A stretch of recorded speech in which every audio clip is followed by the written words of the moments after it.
Well, welcome back. Quickly, we still have with us Kanayo Nwanze, the President, International Fund for Agricultural Development, an agency under the United Nations, and it has to do with financing for agriculture. But before the break, Nyota was yes, we're talking about where your funds go into. You talked about targeted projects, but again in your conversation, you talked about cooperative societies. Yeah. Now, how quickly can cooperative societies access this fund? Do they have to go through government? And, sorry, it's double barrel. Can individuals who have projects approach IFAD for funding so that the youths that you talked about can also be encouraged to? Yeah, but thank you for that question. I think it's well targeted.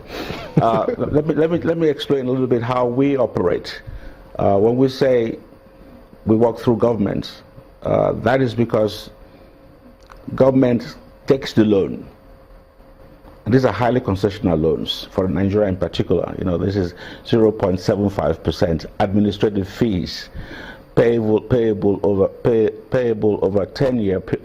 40 years with a 10-year grace period. So they're looking at 50 years. So by the time these loans are paid back, it's basically zero cost. And the projects, before projects are approved by my board, the target population has been defined.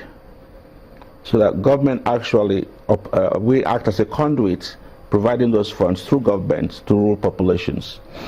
And cooperatives or farmers organizations must be organizations of farmers, for farmers, not government organizing them. They must organize themselves. There has to be some sense of ownership. This is how we operate. They got to be able to become independent, and in fact, in some cases, able to have access to partnership with the private sector. So they could become outgrowers, for example, or the private sector becomes the net buyers of produce to have access to markets. And this is very essential. That's one form of funding. Then we have a grant portfolio where we fund directly institutions and organizations. And these are grant financing. These are much smaller portfolio. It's about, globally every year, it's about $70–80 million globally. But we do target, you asked a very pertinent question, youth.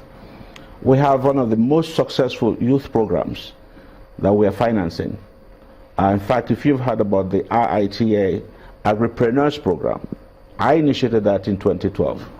Today it's becoming a big program which the African Development Bank, President Additional, is going to be supporting with, I think, about $3 or more billion over the next 10 years. And this, the way basically is how young people can become entrepreneurs. And this RITA entrepreneurship, young entrepreneurs, is now an Africa-wide program. And we have others where IFAD has been in the forefront of supporting CORI, C-O-R-I. Again, this is a young collective of youth. And there are many others of which Nigerians participate.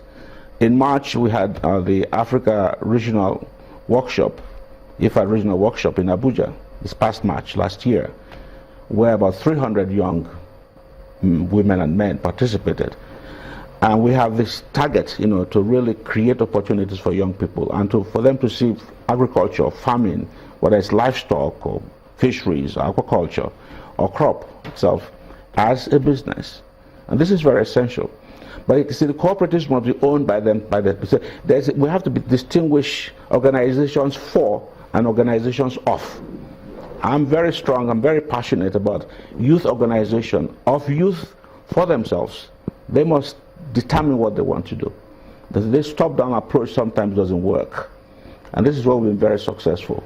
In other countries, we have farmers cooperatives, selling their produce directly to international buyers. I mean, I can give you a dozen of examples, And I think the point here is, but for them to succeed, I want to go back to this, for them to succeed, we have to have agricultural policies that are consistent. You cannot change from one administration to the other. There has to be consistency and continuity.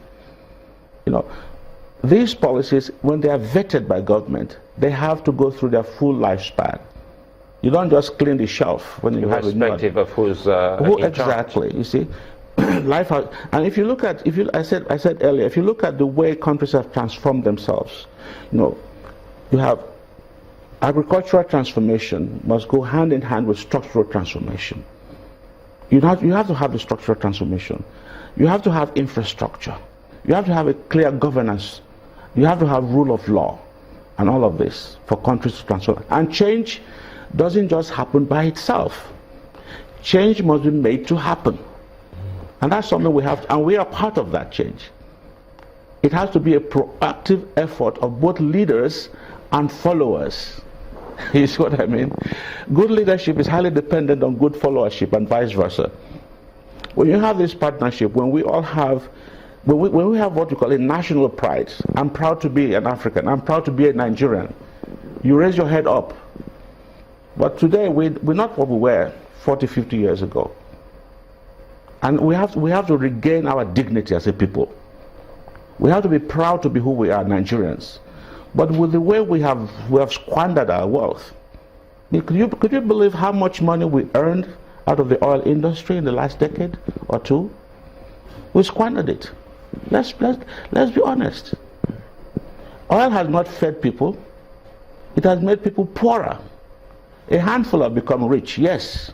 Nigeria, Angola, Gabon, due to corrupt individuals. And I think we need to understand that government needs support also from its population.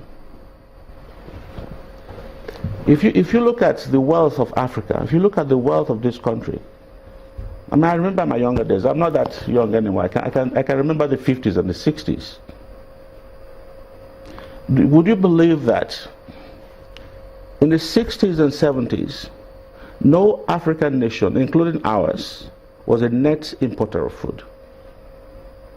These were the years when we had pyramids of groundnuts, we had bales of cotton, we had floating woods, logs, being cured for transportation, floating on the rivers.